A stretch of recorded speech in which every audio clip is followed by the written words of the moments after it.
बोलिए सतगुरु कबीर साहिब की, लहर तारा धाम की, काशी कबीरशौरा धाम की, मगहर धाम की, आचार्य श्री विचार साहेब की, संत समाज की, भक्त समाज की, अपने अपने गुरु साहेब की, अपने अपने माता पिता की साहेब बंदगी साहेब। सतगुरु कबीर साहब कहते हैं, सत और संग जो हम अपने जीवन में भजन भक्ति करेंगे, दीन दुखी माता पिता गुरु साधु संत सासु ससुर की सेवा करेंगे तो वही हमारे संग जाएगा। और सत्य का हम सहारा नहीं लेंगे, असत्य का सहारा लेंगे, वो हमारा संग नहीं जाएगा, वो हमको नरक ले जाएगा। क्योंकि अगर सत्य की तरफ जाएंगे, भक्ति करेंगे, सेवा करेंगे, पूजा पाठ ध्यान करेंगे तो वही हमारे साथ जाएगा। जो भी भौतिक चीज़ें हैं जीवन में वो भी हैं, जो है उनकी भी ज़रूरत है, लेकिन वो हमारे साथ नहीं जाएंगी। जो हमारे साथ जाने वाली चीज़ है वो सत्य है। जो हम भजन भक्ति करेंगे, सुमरन करेंगे, ध्यान करेंगे, पाठ करेंगे, किसी की सेवा करेंगे, उससे ही हमारा वही हमारा जीवन साथी है, जो हमारे जिसको कहते कि स्वर्ग लोग ले जाने का रास्ता। हम भजन भक्ति नहीं करेंगे, सेवा नहीं करेंगे, ध्यान नहीं करेंगे, सुमरन नहीं करेंगे तो हम कि सतगुरु के दरबार में कैसे जाएंगे। जब हम मजदूरी करेंगे जभी तो हम मजदूरी लेने के अधिकारी हैं। किसी के खेत में जाकर मजदूरी नहीं कर कर उसके खेत पे जाकर बैठ जाएंगे और उसका काम नहीं करेंगे तो मालिक हमको पैसा देगा? नहीं देगा ना। ऐसे ही अगर हम भी सतगुरु की मजदूरी करेंगे, ध्यान करेंगे, पूजा करेंगे, पाठ करेंगे, दीन दुखी सासु ससुर माता पिता की सेवा करेंगे, जभी तो सतगुरु हमें मजदूरी देंगे। और मजदूरी देंगे तो जभी तो हम उससे कुछ कर सकते हैं। तो इसलिए अपने जीवन में हम गुरु की सतगुरु की मजदूरी करते रहेंगे, भजन भक्ति करते रहेंगे, जभी सतगुरु की कृपा भी हमारे ऊपर होएगी। वो ध्यान भले से चलते फिरते उठते बैठते जो गुरु ने नाम दिया है उसका सुमरन करते रहेंगे। अपनी वाणी से अपने कर्म से किसी को बुरा भला नहीं बोलेंगे, सबसे प्रेम भाव से रहेंगे तो हमारे जीवन में भक्ति का आनंद आने लगेगा। वो भक्ति कहीं अलग से नहीं आएगी, हम अपने व्यवहार से ही भक्ति को पैदा करेंगे। सभी लोगों से प्रेम भाव से रहेंगे, सभी के प्रति दया भाव रखेंगे, किसी से निंदा चुगली या किसी से ईर्ष्या नहीं करेंगे तो हमारा मन भक्ति में लगा रहेगा। और हम फालतू बातों में लग जाएंगे तो हमारा मन भक्ति से हट जाएगा।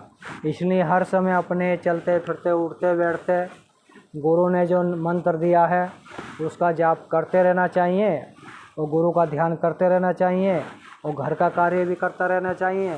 तो उसी में हमें मोक्ष की प्राप्ति या सतगुरु का दरबार में हमको पहुंच जाएंगे।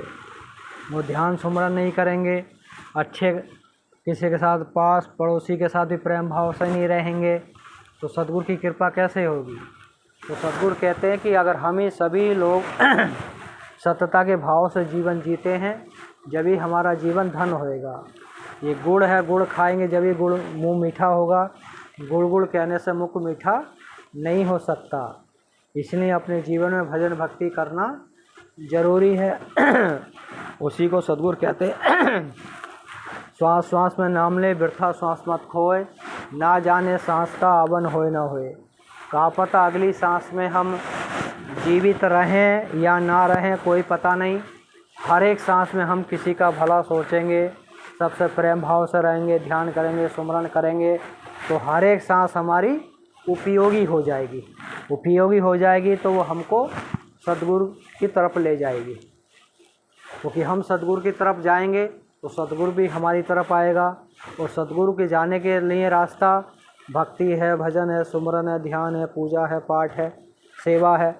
ये सब हमारे मन में रहेंगे तो सद्गुरु भी हमारी तरफ आएंगे, और ये हमारे मन में नहीं रहेंगे तो सद्गुरु भी हमारे पास नहीं आएगा, तो सद्गुरु की कृपा भी नहीं होगी।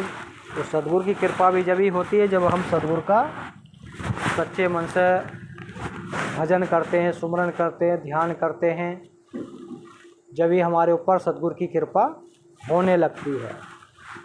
वो तो सुख दुख तो सबके जीवन में आते हैं, राम के जीवन में भी आया, सीता के भी आया, कृष्ण के भी आया, और शंकर जी के में भी आया।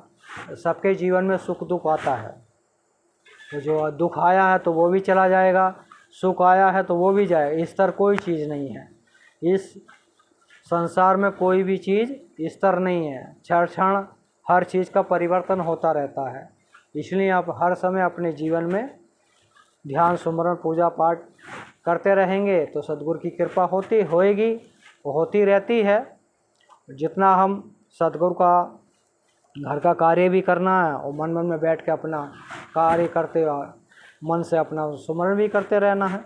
ये नहीं कि घर का काम छोड़ के ही सुमरन करना है।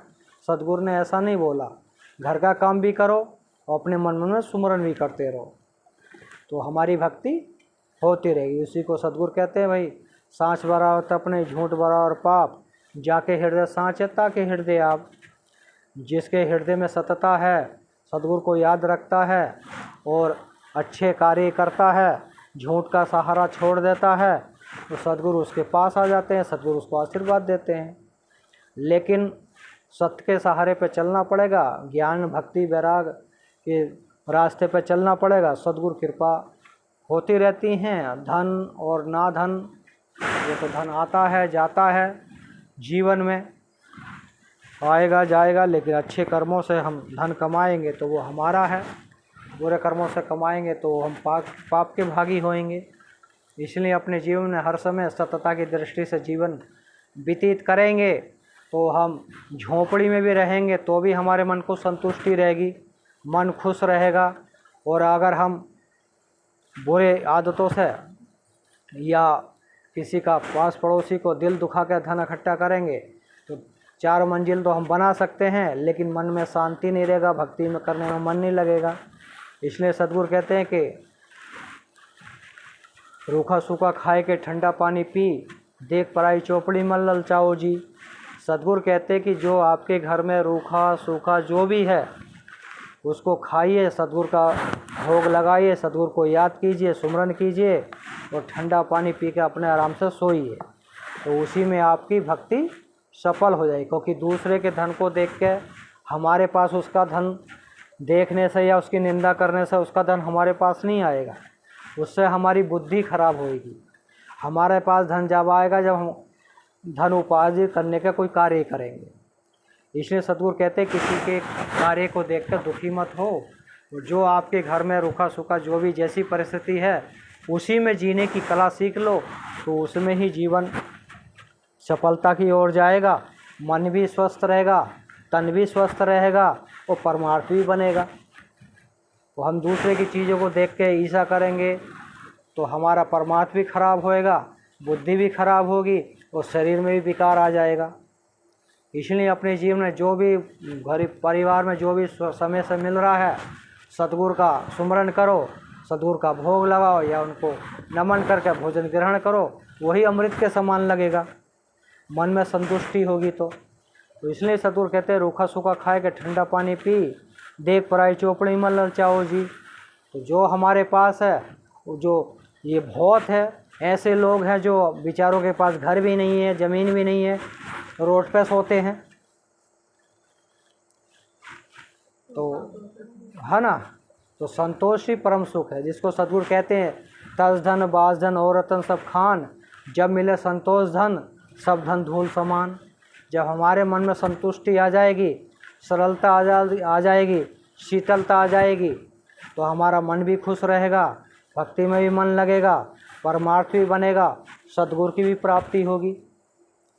सद्गुरु की जो प्राप्ति होगी सत्य से होगी और मन में संतुष्टि होगी, जब ये सद्गुरु की प्राप्ति होगी। हमारे पास धन कितना भी है, लेकिन मन में संतुष्टि नहीं है, ना तो भक्ति में मन लगेगा, ना परमार्थ बनेगा, और ना हम सतलोक का रास्ता बनेगा। इसलिए अपने जीवन में सत्य के मार्ग पर चलेंगे, सेवा के मार्ग पर चलेंगे, और दीन दुखी माता पिता सास ससुर पति पत्नी आपस में प्रेम भाव से रहेंगे तो सद्गुरु की कृपा होएगी और हमारा जीवन सफलता की ओर चला जाएगा। क्योंकि धनी धर्मदास जब राजा महाराजा थे तो उनको केवल धर्मदास कहते थे कबीर साहब। जब उन्होंने पूरी संपत्ति लुटा दी, वो बिल्कुल गरीब हो गए, सत्य के मार्ग पे चल पड़े, तो उनको कबीर साहब ने धनी धर्मदास कहा। कबीर साहब जो कहते हैं जो भक्ति करता है वो धनी धर्मदास है, और जिसके पास भौतिक सुख है, भक्ति नहीं करता, वो गरीब है। तो इसलिए हमको भक्ति का धनी बनना है, ज्ञान का धनी बनना है, सेवा का धनी बनना है। जब सद्गुरु मिलेगा और भौतिक सुख का धनी बनेंगे और जीवन